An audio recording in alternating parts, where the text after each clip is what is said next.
What if I told you that you could lower your cholesterol in just 4 weeks? Well, in this video, we're going to talk about the #1 food that can help you do just that. And if you're new here, I'm Maria and I'm a registered dietitian. Welcome to the channel. Now, I want to reiterate that we must first do 2 things. First, we need to know and understand our cholesterol levels. And 2, you need to limit the foods that raise cholesterol in the first place. Luckily, I have 2 full videos on this as part of my Heart Health series. So be sure to check them out after watching this video.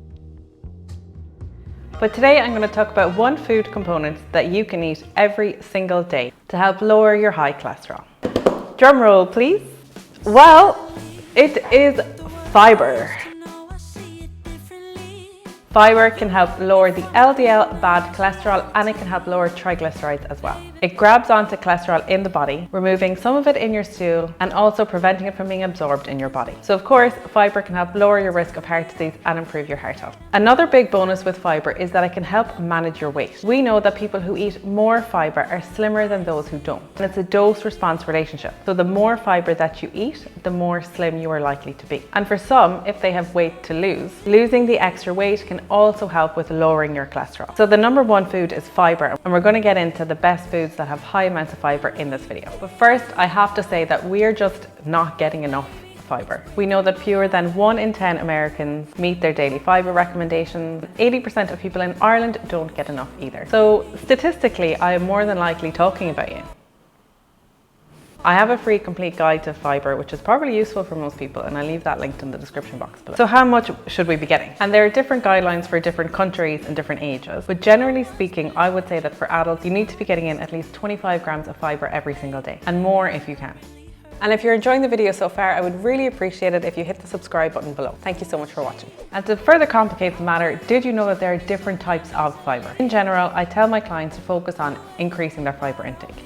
But if you have high cholesterol, it's worth noting that there is different types of fiber. And one in particular is particularly good when it comes to managing our cholesterol. So broadly speaking, we have soluble and insoluble fiber. Soluble fiber is more of a soft fiber as it absorbs water in the gut. And it's found in things like your oats, barley, certain fruits and vegetables, and a lot of pulses, so your beans, lentils and your peas. Insoluble fiber, on the other hand, is more of your roughage. It's the parts of plants that our body can't break down, and they add bulk to your stool. So they're found mainly in whole grains, especially the bran part of the grain. They're in a lot of vegetables and the seeds and skin of many of your fruits and vegetables too. So the one that we're going to focus on today is soluble fiber, because this is the one that in particular has really strong cholesterol lowering effects. So it's your BFF if you have high cholesterol. The soluble fiber dissolves in water, forming a thick gel in the stomach, and it absorbs and pulls in water as it moves along the digestive tract. If you think about a bowl of oats or Weetabix that you leave on the sink, if you come back 30 minutes later, it's after absorbing all the water and forming this kind of a pudding or a gel. So how does this help cholesterol? Well, this gel-like substance, it acts like a magnet or a moth. So it grabs onto cholesterol in your small and large intestine as it moves through your digestive tract, sweeping everything along with it, and then eventually taking it out in your stool. I tell clients to think of it like a moth for your insides.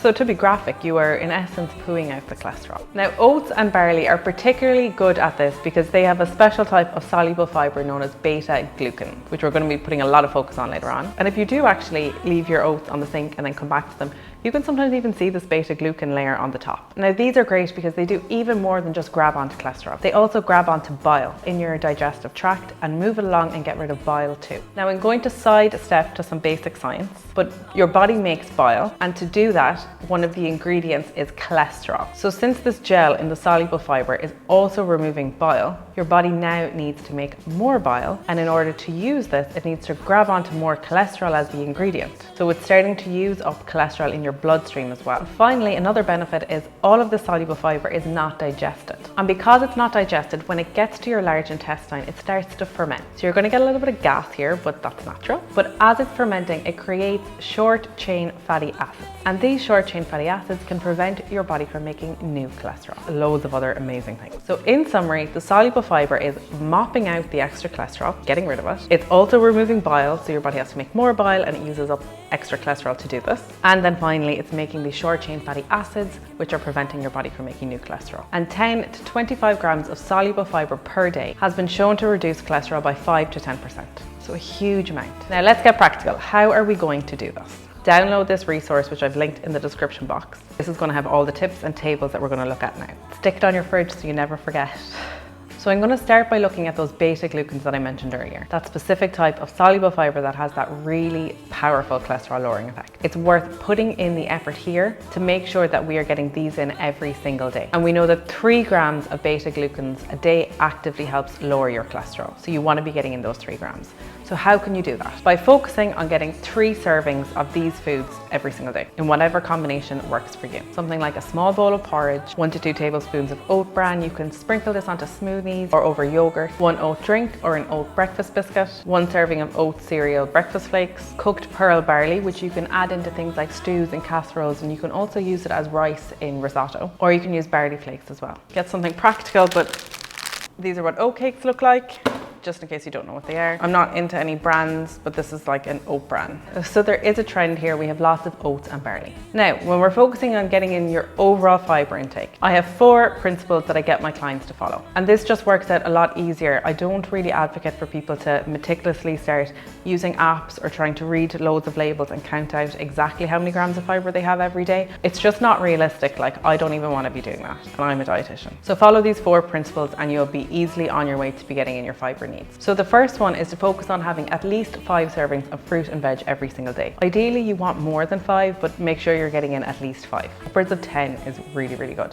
And a portion is usually 1 handful. So it would be 1 medium apple, orange, pear, banana. Your smaller fruits like your kiwis and your plums, 2 of those would be 1 portion. It would be again around 1 handful of vegetables, or 80 grams if you want to weigh it out. And then if it's salad, it's 2 handfuls of salad. The next principle is choosing whole grains the majority of the time. So when you're going for bread, rice, pasta, go for the whole grain version or the brown version instead of the white. The next principle is to include nuts and seeds daily, at least at 1 or 2 meals or snacks if you can. Something like having a handful of almonds as a snack, or sprinkling on some seeds over yogurt or over porridge in the morning. You can even add nuts into things like salads or stir fries to give them a crunch. It's actually really nice. And the last principle is to make beans, peas, pulses and legumes a bit more of a staple in your household. So try at least 2 times a week if you can to have a meal based on these. I find it can be a challenge for some people to start cooking with lentils and legumes, especially if you're not used to doing it. But I will have a lot of recipes up on my website soon to make this a little bit easier, hopefully. Now, there is also a lot of talk about fibre supplements and things like red yeast rice. So keep an eye out for my next video where I'll be talking about all the supplements around cholesterol and where there is the best evidence. So make sure you're subscribed so you don't miss it. But my last point is, when you are trying to bring in more fibre to your diet, I would recommend to just do this slowly. Give your gut a little bit of time to adapt. And make sure that you're drinking enough water, because fibre needs fluid to work. If you don't drink fluid, you may end up like a bit of a blocked kitchen sink. So in summary, everything that we have learned today, fibre is a powerful tool for managing cholesterol and managing your weight, in particular the soluble fibre. Beta-glucans found in oats and barley are really worth putting our focus on, and we want to be getting 3 sources of these daily. And then to meet your fibre needs, you need to follow 4 principles: eating more than 5 servings of fruit and veg every day, choosing whole grains as default, getting nuts and seeds in at least once or twice a day, and then also making beans, peas, pulses and legumes part of your regular eating habits. Thank you so much for watching, and do comment below and let me know what changes that you are going to make and what you found the most informative from today's video. Stay happy, healthy and safe, and I'll see you next week. Thanks for watching. Oh, it's falling down.